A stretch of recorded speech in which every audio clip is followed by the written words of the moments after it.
So in this video, I want to talk about a principle that I have lived by that has served me incredibly well. And it's one of the core principles that I think is attributed to a lot of the success that I've been fortunate to have over the last 10 years in entrepreneurship. And that is the belief and the idea that if you change your environment, you can change your life.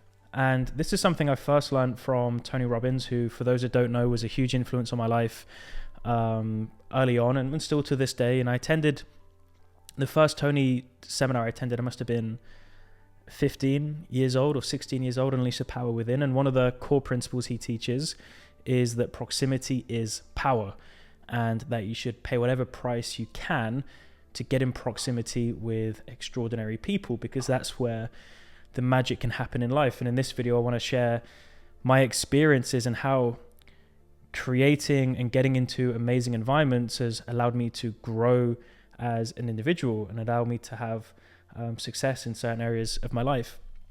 One of the an amazing study that was done to really demonstrate how impactful environment is on human behavior is a study which I'll link below, that during the Vietnam War, 2 congressmen realized that 20% of the soldiers in Vietnam were addicted to heroin because it was very easily accessible over in Vietnam. And they realized when those same soldiers came back to the US, where there was a huge change in environment, 95% of the heroin addicts basically were relieved of their addiction, went back to normal, which is the complete inverse to what they believed to be true about heroin addiction, that it was this completely irreversible, incurable, and the rate of withdrawal is extremely, extremely low. So there's been many moments where getting into a new environment has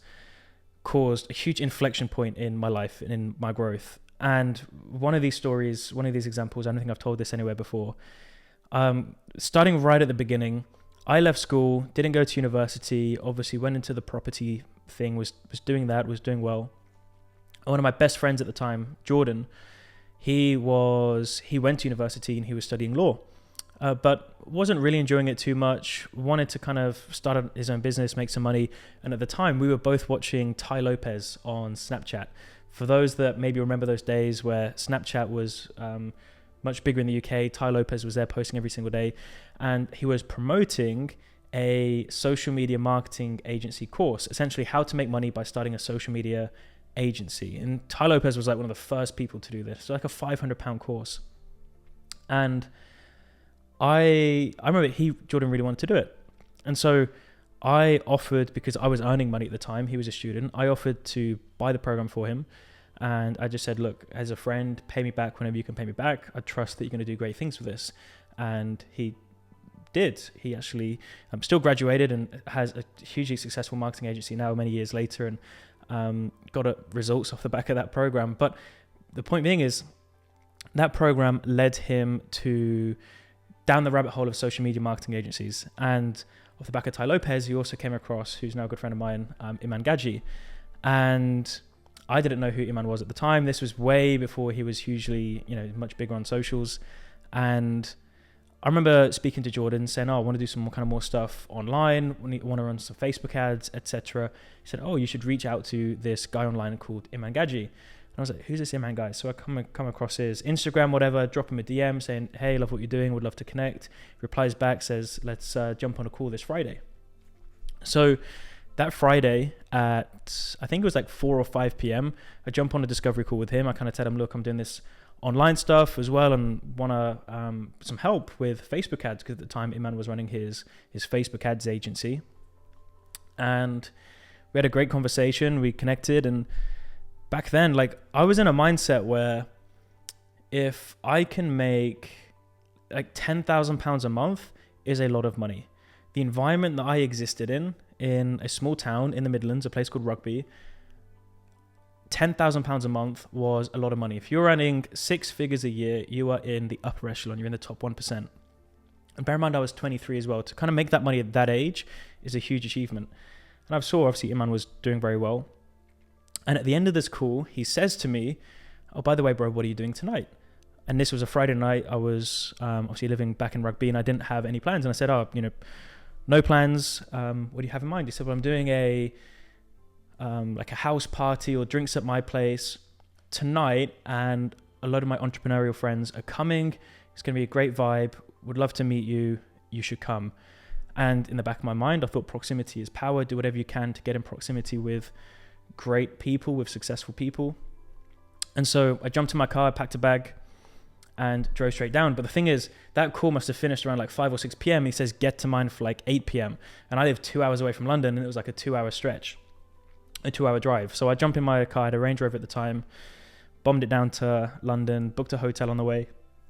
And I get to Iman's place, meet Iman, like great guy, got a lot of love for the guy. He introduced me to a lot of great people. And this night, I start introducing myself to everyone, and I meet them. And one of the reasons I'm very grateful for this experience is because a lot of the people I met that night are now some of my closest friends I have now. But I was meeting people that were, again, the same age as me, that were talking about their businesses that were doing 250, 300,000 pounds a month. And one of my friends, Matt, who has an e-commerce brand, he was complaining that his flatmate, who's now another close friend of mine who runs a very successful fashion company, who said, I'm pissed off because my flatmate, who's 2 years younger than me, made 400,000 last month. And I thought, Jesus, last month? And then Iman at the time was probably doing multiple 6 figures a month at like 19 years old. I then meet another guy who was from Switzerland, living in London. He just sold his company to Tony Robbins for, I think, 2 or 3 million.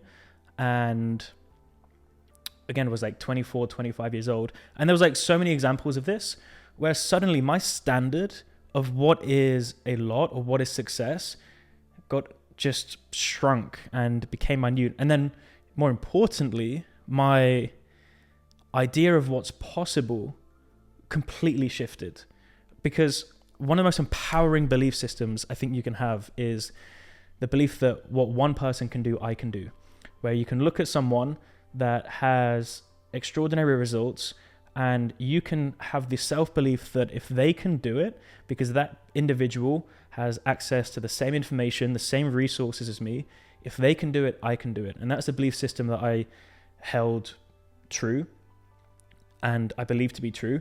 And so when I meet these people, I suddenly believe, well, these guys they're not these high IQ, hyper intellectual, gifted beings that I just can't compete with. They are people like myself, same age, they've got access, same information, same resources. They've just either been doing it a little bit longer than me, or they've got access to new information, they've got different mindset, beliefs, whatever. But it was that shift in mindset of what was possible. And as soon as you have that shift in mindset of what's possible, you then start to search for the answers, because then you ask yourself the question, it's like, well, if I was to try to get to that level of success, what would I need to do? And then you begin to see patterns. One of the people I also met that night, who's a close friend of mine, is Billy Harris, who ended up becoming a peak performance coach that I hired. He was a peak performance coach for Iman at the time, hence why he was there, and a few of the other guys. And I remember speaking to a lot of these guys, and they're wearing these Aura rings. For those who don't know what an Aura ring is, it's a health device. It's a ring you wear which has a biometric scanner on, which tracks your sleep and gives you really good data on your sleep. And that was one of the patterns I saw. I was like, what's with the whole Aura ring thing? And I quickly realized that these super successful guys were obsessed with how they can optimize all areas of their life to squeeze out as much productivity, as much focus as possible.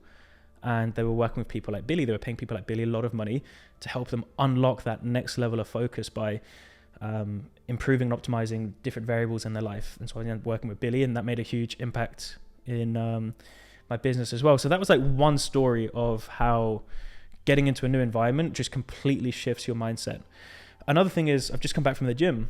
I joined a gym about a year ago. It's one of the most expensive gyms in London. I think it's like £1,200 joining fee and then £600 a month, which is like over £8,000 a year. And the reason I joined it was for two reasons. Because I was in two minds. I was training at this other gym. I stopped enjoying that gym, and I wanted to go somewhere which was like somewhere I looked forward to going to. And I had a couple friends that trained at this gym. I thought, it's a lot of money. It's kind of expensive. But I realized, one, I never want to be frugal with my health and fitness, because health is wealth. And what's the point in doing all of this if you're not going to be healthy? And so if making this investment makes me more excited to go to the gym and hold you more accountable to go work out, then I'm going to do it. And I am not going to be frugal with getting into right environments and getting in proximity to great people. And the connections and the network that I've built in that gym is like unbelievable. I think it's one of the biggest life hacks is to just join the most expensive gym in your area and just meet and connect and introduce yourself to everyone. I meet guys in the sauna that are real estate guys doing developments with like hundreds of millions of GDV. I've met a couple billionaires in there. The first week I was training in there, I bumped into Peter Thiel, one of the co-founders of Facebook, who's got like 4 or 5 billion on the scoreboard, and a few of the big guys as well. And there's been like return on investment massively. Ultimately, your environment comes down to a few different things. Your environment is where you live in terms of like the geographical location, but also the actual physical 4 walls environment that you live in. For me, one of the reasons I pay close to £6,000 a month to live in this beautiful apartment is, one, I've got the most incredible views of the river, which inspire me every single day. I enjoy being here. I enjoy working here. I can happily sit and work for 12 hours. But I'm also in a building where a couple of my neighbors have become investors in some of our real estate deals because, again, guys here are successful people that have capital that they're ready to invest. Some incredible friendships that I've built off the back of here, people that have sold their companies for multiple 8 figures that are now close, dear friends that I can go to for advice. And also being in central London geographically, the connection to the network is just, again, the upside has huge potential. So your environment is where you live. It's the content that you consume as well. If you're spending your nights watching crap on Netflix or YouTube versus consuming personal development content and audiobooks and podcasts, that's your environment.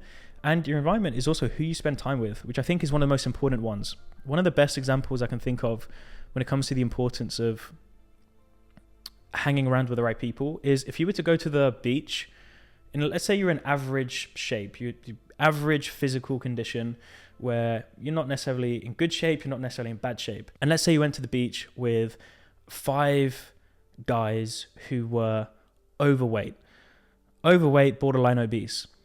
You go to the gym with them, you're actually going to feel very good about yourself. You're going to think you are in good shape.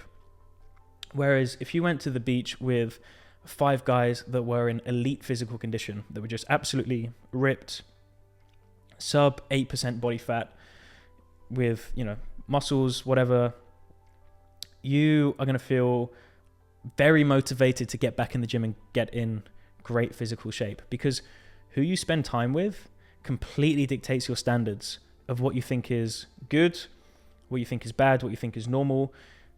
The people I spend time with, like, what is normal is to make 7-8 figures per year in their 20s. For when I go back home and I leave this bubble of London and the beautiful friendship groups that I've been very fortunate to build, you quickly realize that, of course, that's not common. But by getting around the right people, your standard changes. And in life, you don't get what you want. In life, you get the lowest possible standard that you're willing to accept for yourself. And like, if there's one thing as well that I could, teach anyone, is you just have to raise your standards, because you don't achieve your goals. You don't achieve your goals, you achieve your standard. And same thing if we're talking in the context of physical condition. If you're in bad shape, or if you're in overweight, and you have been for a long time, it's because that's your standard and that's what you're prepared to tolerate. And it's until you completely change your standard and set a new standard for yourself, you might have spurts of motivation. You might have bursts of inspiration where you do the work, you get in a bit better shape, but then unless you actually change your standard, you will always revert to your baseline. And hopefully some of you can relate to this, where maybe you've done it in the past. You've got in great shape and then you've reverted back to your baseline. Or you've put on weight and then you've got uncomfortable and then you've reverted back to your baseline. Everyone's got a baseline, and the same goes for finances as well. Some people, they have a certain number in their bank that they've had in their bank account for a long time, because that's their standard, because they make more and they have more in their bank, and then they spend it and revert back to their baseline. And when they drop below that baseline, they panic and they then get a bit more frugal and they save, and then they get back up to their baseline. And so you have to raise your standards, and getting in the right environments forces you to change your standards. It's like just without even thinking. So If you change your environment, you'll change your life. And take time to reflect on, is your environment what it needs to be? And if the answer is no, honestly, you just need to pay whatever price you can to get in proximity with great people, to get into good environments. And I can promise you, things will happen. The magic will happen for sure.